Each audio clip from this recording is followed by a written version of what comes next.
आइए सैनोनिम्स की कड़ी में आगे बढ़ते हैं। मैं आप लोगों को बतला दूं कि जब मैं वीडियो बनाता हूं तो आप लोग, जब मैं वर्ड्स लिखता हूं, वर्ड्स को बोलता हूं, तो आप लोग ध्यान से सुना करिए, लिखने की कोशिश मत किया करिए। यूट्यूब में वीडियो होने का फायदा यह है कि आप उसे बाद में भी देख सकते हैं।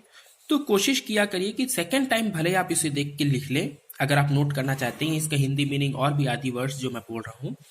पर जब मैं फिलहाल अभी पढ़ा रहा हूं तो आप लोग एकाग्रचित्त होकर के इन शब्दों को देखिए और सुनिए। इसका क्या फायदा है? साइंस कहता है कि जब हम किसी एक चीज को किसी से सुन के याद करते हैं तो हमें ज्यादा समय तक रिमेंबर रहती है। अधिकतर हम अब इसीलिए लोगों को, कई लोगों को कहा जाता है कि आप बोल बोल के पढ़ो। बोल बोल के पढ़ने से क्या होता है कि हम उस शब्द को बोलते हैं तो हमारा कान हमारी आवाज को सुनता है। तो देखो, कई बार ऐसा होता है ना, हमको भगवान ने 5 इंद्री दी हैं, आंख, नाक, मुंह, कान। इस प्रकार से हमें 5 इंद्रिय हमें दी गई हैं। तो हमें क्या करना है? अपने सभी इंद्रियों को उपयोग करना है। कई बार क्या होता है, एग्जाम में हम भूल जाते हैं, दिमाग नहीं याद रख पाता, तब आंख से उसकी चित्र याद आ जाती है और हम चित्र से याद कर लेते हैं कि फ्रेंडशिप मतलब मित्रता होता है, फ्रेंडशिप मतलब मित्रता होता है। और हमें याद आ जाता है कि अरे ऐसा कुछ हमने वीडियो में देखा था, और याद तो कुछ नहीं आता, बस ये चित्र याद आ जाता है कि फ्रेंडशिप मतलब मित्रता लिखा हुआ था। और आंख की मदद से हम क्या कर लेते हैं? इसे याद कर लेते हैं। कई बार हमें आवाज याद आती है कि नहीं नहीं, हम ऐसा कुछ बोल रहे थे, मित्रता मित्रता मित्रता। कई बार हम इसको रिकॉल करने की कोशिश करते हैं, याद करने की, फ्रेंडशिप का अर्थ क्या होता है। तब हमें हमारा मुंह, क्योंकि हम बार बार रटे रहते हैं फ्रेंडशिप इक्वल्स टू मित्रता, या हम बार बार सुने रहते हैं या बार बार बोले रहते हैं, तो हमें खुद ब खुद निकल जाता है फ्रेंडशिप मित्रता। हमें दिमाग लगाना भी नहीं पड़ता, मुंह से निकल जाता है फ्रेंडशिप इक्वल्स टू मित्रता। तो इसका क्या मतलब हुआ कि हमारे सभी इंद्रिय अगर हम इस्तेमाल करें तो कभी ना कोई इंद्रिय काम आ जाती है। तो इसलिए अभी आप लोग अपने नेत्र का और कान को उपयोग करिए। मैं जो बोल रहा हूं उसे ध्यान से सुनिए और ध्यान से देखिए। इसके बाद में आप लोग सेकेंड टाइम में अपने हाथ से लिखिएगा और लिख करके अपने मुख से पढ़िएगा, जिससे वो आप लोगों की जुबान पे बैठ जाए। तो अभी तो इत्मीनान से देखिए, फ्रेंडशिप का मतलब, जी हाँ, मैंने मित्रता लिखी है, और मित्रता मतलब जैसे कृष्ण और सुदामा की मित्रता। ठीक है, तो हम सभी को किसकी जरूरत होती है? We all need a best friend, we all need a best friend. तो फ्रेंड के ऊपर तो हमको नहीं बनाना ना, फ्रेंडशिप के ऊपर बनाना है। तो we all need a good friendship, we all need a good friendship. हम सभी को एक अच्छी मित्रता की जरूरत होती है। We all need a good friendship. तो हम सभी को एक अच्छी मित्रता की जरूरत होती है, फ्रेंडशिप। ठीक है, ये अपना वर्ड हुआ। अब इसके बाद में और भी एक शब्द लिख सकते हैं, good friendship is necessary to all. सभी को एक गुड फ्रेंडशिप की जरूरत होती है, इसका भी मतलब यही है। ठीक है,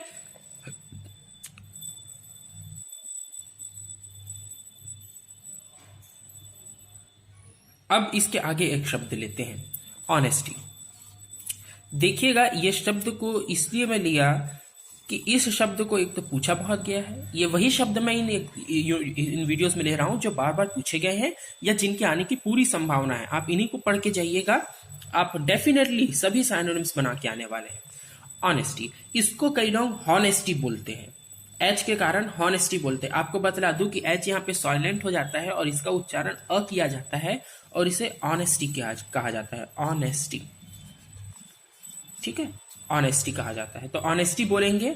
ऑनेस्टी का मतलब होता है ईमानदारी, ऑनेस्टी का मतलब होता है ईमानदारी। ठीक है, ऑनेस्ट होना, ईमानदार होना, लॉयल होना। ठीक है, तो यहां पे क्या है, हर एक फ्रेंडशिप में ऑनेस्टी होनी चाहिए, है ना। या हर एक फ्रेंड को, we all need a honest friend, we all need a honest friend, we all need, इसी के जैसा एक शब्द बना देते हैं। We all need a good friendship था, अब we all need a honest friend. हम सभी को एक ईमानदार दोस्त की आवश्यकता होती है, क्योंकि अगर झूठा दोस्त होगा तो गद्दारी कर देगा। तो we all need a honest friend. या फिर जो अपन वर्ड देखते हैं, एक कहावत है इंग्लिश में, honesty. Is the best policy.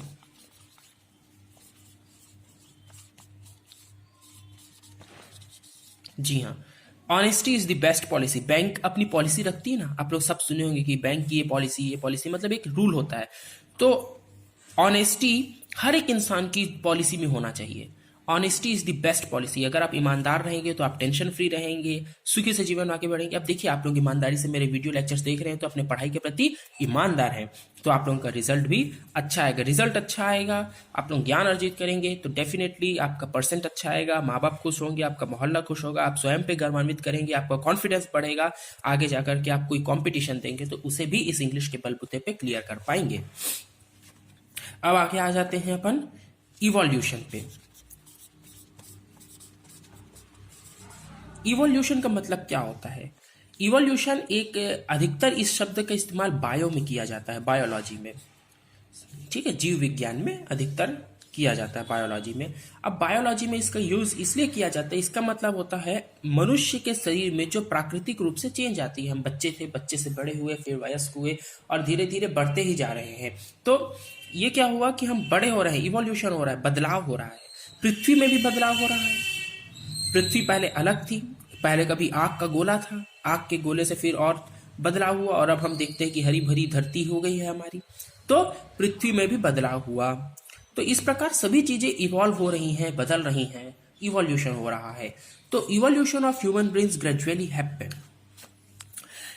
यहां पे हमको एक वर्ड लिखना है इस पे, तो इवोल्यूशन देखिए हमारे ही ऊपर लिखा हुआ है, evolution of human beings, human beings gradually, धीरे धीरे, ग्रेजुअली हैपन्स। तो जो बदलाव आया मनुष्य में वो धीरे धीरे आया, धीरे धीरे आया। अगला वर्ड देखते हैं, सिटीजन। हमारा नेक्स्ट वर्ड है सिटीजन। सिटीजन का मतलब होता है, देखिए सिटीजन एक शब्द से बना हुआ है। आप लोग देखे होंगे, आप लोग ये तो सुना ही होगा, सिटी, सुना है, सुना है, city. Champa is a city, Champa is a city. आप लोगों ने सुना होगा स्मार्ट सिटी, स्मार्ट सिटी। तो चांपा हमारा सिटी है क्या जी? क्यों सिटी कहेंगे?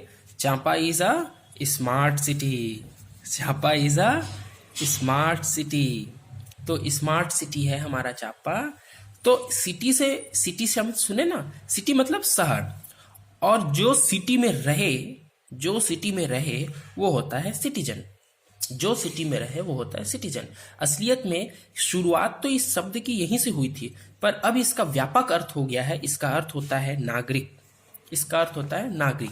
तो यहां पे भी हम समझ रहे हैं कि नागरिक इसका अर्थ होता है।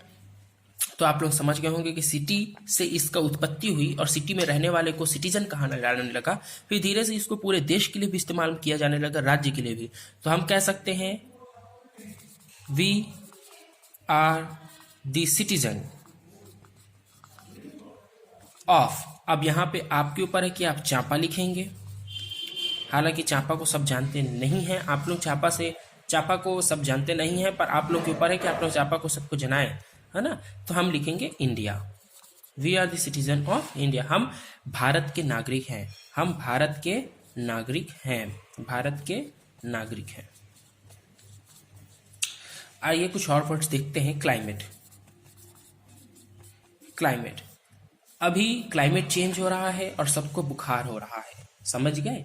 क्लाइमेट का मतलब होता है वेदर। वेदर हमारे यहाँ का सीजन, है ना। तो सीजन और क्लाइमेट, क्लाइमेट का मतलब होता है ठंडी गर्मी, जो बदलाव आ जाता है ना, ये क्लाइमेट चेंज है। क्लाइमेट चेंज का मतलब प्रदूषण से भी होता है। मतलब कि हमारे पर्यावरण में अगर कुछ चीज हो जाए, प्रदूषण, जैसे कि अभी हम लोग दिल्ली में, आप लोग क्लाइमेट चेंज बहुत सुन रहे होंगे न्यूज में कि दिल्ली में पराली जला देते हैं आसपास के लोग। तो क्या होता है, क्लाइमेट चेंज हो जाता है, पराली के धुआं से वहां धुंध आ जाता है। तो हम कहते हैं कि वहां का ठंडी की वजह से और प्रदूषण की वजह से क्लाइमेट चेंज हो गया है, वातावरण बदल गया है। तो आइए क्लाइमेट का हम देखते हैं। हम लिखते हैं दी क्लाइमेट ऑफ बेंगलुरु तो मत लिखिए आप लोग, रायपुर लिखिए, इजी वर्ड लिखिए। Raipur is pleasant. हमें पसंद आता है वहां का क्लाइमेट, बहुत ही सुकून भरा है। The climate of Raipur is pleasant. Duty. Duty का क्या मतलब होता है? कर्तव्य। और ड्यूटी तो आप लोगों को समझ में आ ही रहा होगा यार, कि हम ऑफिस जाते हैं, ड्यूटी करने जा रहे हैं, तो काम करना, जो हम ड्यूटी करने जाते हैं, तो काम और हमारा कर्तव्य, असलियत में इसका मतलब है कर्तव्य, ठीक है ना। कर्तव्य से इसका मतलब है, तो हमारे पापा ड्यूटी जाते हैं। आप इसका कोई भी सेंटेंस बना करके इसे पेश कर सकते हैं। It's our duty, it's our duty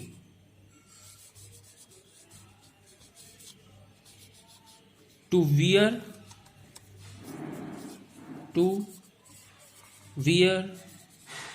mask. ये हमारी ड्यूटी है। It's our, OUR, our duty to wear. Wear मतलब पहनना, मास्क मतलब जो हम पहन रहे हैं। तो अभी कोरोना काल में हमारी ड्यूटी है कि हम मास्क पहने। It's our duty to wear mask.